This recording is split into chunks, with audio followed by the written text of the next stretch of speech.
So hey guys, welcome back to my channel. तो दोस्तों, जैसा कि हमने मार्शल मास्टर के पिछले एपिसोड में देखा था कि क्विंसी चैन सीसी को चैन साओ की वाइफ बनने का ऑफर देती है, जिसके लिए वो शुरुआत में थोड़ा शर्मा रही थी, लेकिन फिर वो राजी हो जाती है। और साथ ही जीरुयू भी चैन साओ में इंटरेस्टेड थी, इसीलिए क्विंसी उसको भी एक्सेप्ट कर लेती है।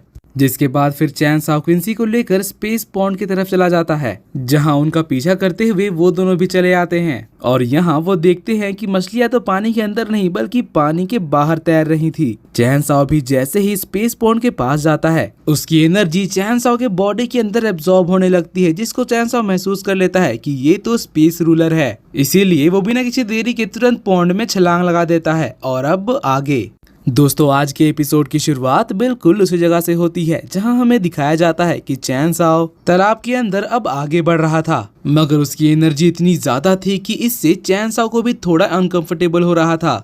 तो पीछे से ये चीज देखकर वो तीनों चैन साओ की मदद के लिए बढ़ने लगती है। चैन साओ उनसे कहता है कि वहीं रुको, अंदर मत आना, और फिर खुद ही उस एनर्जी को समझने की कोशिश करने लगता है। वो देखता है कि इस एनर्जी से उसके बॉडी में क्रैक्स हो रहे थे, जिससे उसको अच्छी तरह से समझ में आ गया था कि ये पूल बिल्कुल स्वान लिंग पूल की तरह है। अगर बॉडी में किसी भी तरह का आर्मर या सुरक्षा कवच लगा हो तो इसकी एनर्जी आर्मर के साथ साथ बॉडी को भी डिस्ट्रॉय कर देती है। इसलिए वो तुरंत अपने आर्मर को खोल देता है। अब ये चीज देखकर गर्ल शर्मा कर अपनी आंखें बंद कर लेती है, मगर चैन साओ के लिए अब ये पहले से काफी ज्यादा बेहतर था।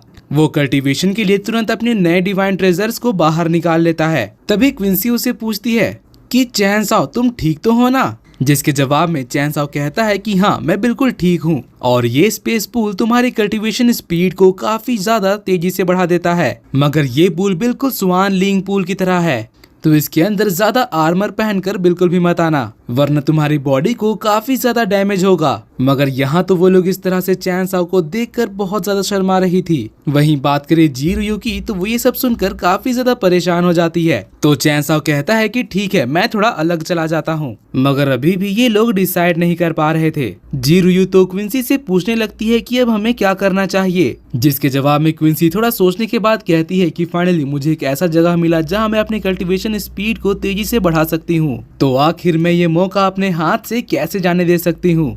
और इतना कहते ही वो तुरंत अपना आर्मर उतार कर स्पेस पूल के अंदर जाने लगती है, और बिल्कुल चैन साओ के तरह ही उसके बॉडी में भी स्पेस पॉन्ड की एनर्जी भरने लगती है।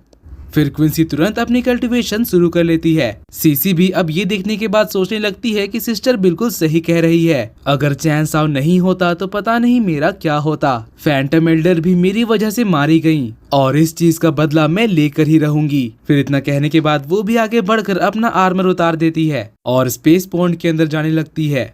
उसकी बॉडी में भी स्पेस पॉन्ड की एनर्जी एब्जॉर्ब होना शुरू हो जाती है। जिसके बाद अब बारी थी जीरुयू की, मगर उसको तो चैन साओ की बातों पर विश्वास ही नहीं था। वो कहती है कि मैं तो इसके अंदर अपना आर्मर पहनकर ही जाऊंगी, और इतना कहने के बाद वो पूल के अंदर छलांग लगा देती है। उसकी बॉडी में भी पूल की एनर्जी एब्जॉर्ब हो रही थी, जिसको देखकर वो बहुत ही ज्यादा खुश हो जाती है और कहने लगती है कि देखो, मैं तो बिल्कुल ठीक हूँ। मगर इसके कुछ ही देर बाद उसकी बॉडी में क्रैक्स आना शुरू हो जाते हैं, जिसको हील करने के लिए जीरुयू अपनी पूरी कोशिश कर रही थी, मगर इसका कुछ भी फायदा नहीं होता। उसकी बॉडी काफी ज्यादा स्पीड में डैमेज हो रही थी। सभी लोग ये चीज देखकर परेशान हो जाते हैं। क्विंसी तो उसकी मदद करने के लिए बढ़ रही थी, मगर तभी चैन साओ स्पीड से टेलीपोर्ट होकर उसके पास चला जाता है और तुरंत अपने मैजिक से उसके आर्मर को हटाकर उसकी बॉडी को हील कर देता है। मगर जीरुयू इस वजह से बेहोश हो जाती है। चैन साओ अब इस सिचुएशन में कुछ भी नहीं कर पा रहा था, लेकिन इसके थोड़ी देर बाद ही जीरुयू को होश आ जाता है, और चैन साओ को इस तरह से अपने पास देखकर वो बहुत ही ज्यादा हैरान हो जाती है और पूछने लगती है कि आखिर तुम यहाँ पर क्या कर रहे हो।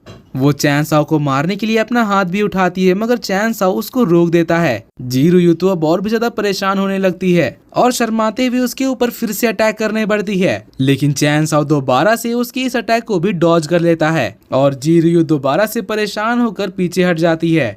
चैन साओ ये देखकर कहने लगता है कि ये लड़की तो बहुत ही ज्यादा अजीब है, एक तो मैंने इसकी जान बचाई और ये मेरे ऊपर ही अटैक कर रही है। जीरुयू अब चैन साओ के ऊपर पानी के छींटे मार रही थी। फिर क्विंसी और सीसी भी उसके पास चली जाती हैं, जिसके बाद चैन साओ कहता है कि ज्यादा टाइम वेस्ट मत करो और अपनी प्रैक्टिस पर ध्यान दो। जीरुयू अब भी नाराज थी, मगर उसकी ये हालत देखकर क्विंसी और सीसी हंसने लगती है और चैन साओ के जाने के बाद वो दोनों भी अपनी कल्टीवेशन करने के लिए अलग अलग चली जाती हैं। फिर यहाँ पर वो सभी फुल कंसंट्रेशन से कल्टीवेशन करना शुरू कर देते हैं।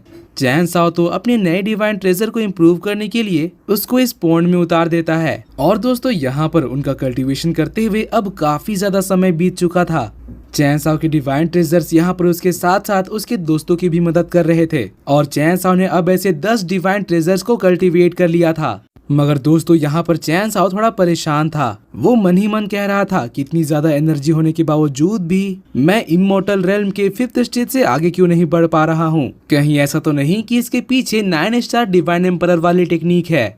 और दोस्तों इसी के साथ आज का ये एपिसोड यहीं पर खत्म होता है। अगर आपको मेरी एक्सप्लेनेशन और ये एपिसोड पसंद आए तो प्लीज वीडियो को लाइक कर देना और जाने से पहले चैनल को सब्सक्राइब करके बेल नोटिफिकेशन भी ऑन कर लेना, ताकि जैसे इसका नेक्स्ट एपिसोड आए तो आपको सबसे पहले पता चल जाए।